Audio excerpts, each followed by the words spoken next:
Hello, welcome to my quick review of the Spark Models Lotus Exige. You'll see in the background I've got a Lotus Europa, which is a very related car. We'll do that another time, so do subscribe to the channel for that one. It's not just your normal Exige, it's super wide. So Spark Models, let's see at the bottom. Yeah, you've got the Spark logo, so it is definitely a Spark model. Die-cast resin, 43rd scale. So I'm doing a series on Lotuses at the moment, so do subscribe, and at the end there'll be a link to a playlist for my Lotus model collection. So looking at the Exige Lotus Sport, so this is very much the factory one, so this isn't representative of any particular race car, but it is I guess it might be considered to be the development car, or maybe even the sales car or whatever. So the Exige is based on the Elise, and you'll see here, because this is the racing one, you've got a completely probably detachable rear clam. I mean, it might lift up hinge, but it's probably more likely to be completely detachable. You see the release detail there, which is nice. And right, okay, so lovely black finish. Great spoiler on the back. Do you know what? Mentioning the spoiler, I think this might have come with a detached spoiler. So let me just check that out a bit. Okay, yeah, that looks good anyway. I can't remember now. Yeah, I've got a feeling maybe it did. Sometimes you can get good bargains by buying cars that aren't quite right, so I might have just had to glue that back on. Let's look underneath to see if I can, underneath the spoiler that is, to see if I can see anything wrong with it. No, not at all. Yeah, very nice. And while we're at the back, I like seeing the guts in the back there. So of course, this would have a transverse V6 engine, so it's not as if you're seeing the gearbox there. But so that would be the Toyota Camry V6, basically, supercharged. Anyway, great, probably OZ racing wheels. Yes, I think I can see the letters OZ on there. Yeah, I can. OZ at the top, on that top spoke there. And what tyres are they? Ooh. Somebody might be able to tell us. I can't see that quite well enough. No, I can't see what the red is there, I'm afraid. Right, okay, yeah, so we've seen that hinge. We've got good detail on the fuel filler, the opener there. Now that's interesting because that appears to be hinged up there.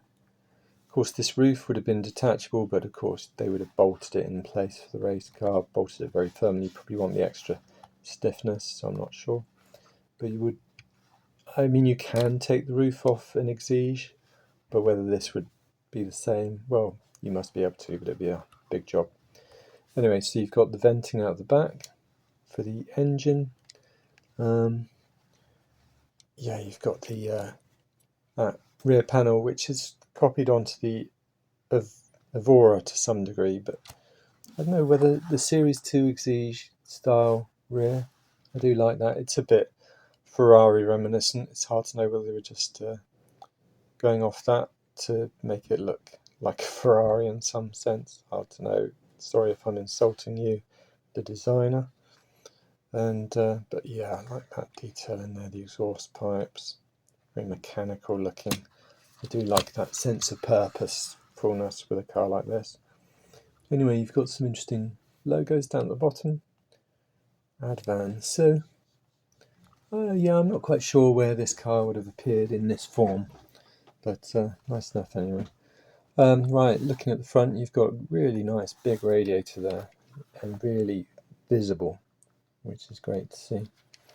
I do like this Lotus Sport sun visor along the top. Trying to look in the car.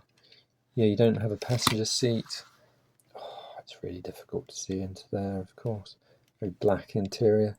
Let's look at the dash a bit more because we can see that you've got some pods on the dash there to look at. So this is a right-hand drive car. Great. I love it when English manufacturers push out right-hand drive cars. I'm never a fan of when they produce left-hand drive onlys, which seems a bit of a sellout to other markets and not supporting your own market, but maybe I'm being a bit funny about that. So great air intakes there for the well, Right, okay, maybe there was an intercooler on the supercharger, that's possible, and then you'd want some brake cooling anyway, but not necessarily that much. And these brakes are quite exposed, so there's plenty of cooling in there. Let's look underneath. No detail really at all. I'm surprised these wheels don't look wider. Maybe that's fine. Bit of Venturi, but nothing much, nothing to speak of there. So yeah, really nice model. Love that glossiness. It always looks good to see a glossy car. And to have a black car with the bits of detail really helps. I've got a red versus black Alpha SZ video if you want to have a look at that one to compare what a black model can look like compared to a red model. Because often with a black model you'd lose all the detail, but here I'm picking up lots of reflections and there are details because it's a racing car, so it's got more stuff to look at, bits of interest. Anyway, thank you for watching. I'm going to do the Europa next, so do subscribe to the channel, and wow, look at that front splitter. And you'll hear from me again shortly. Cheers.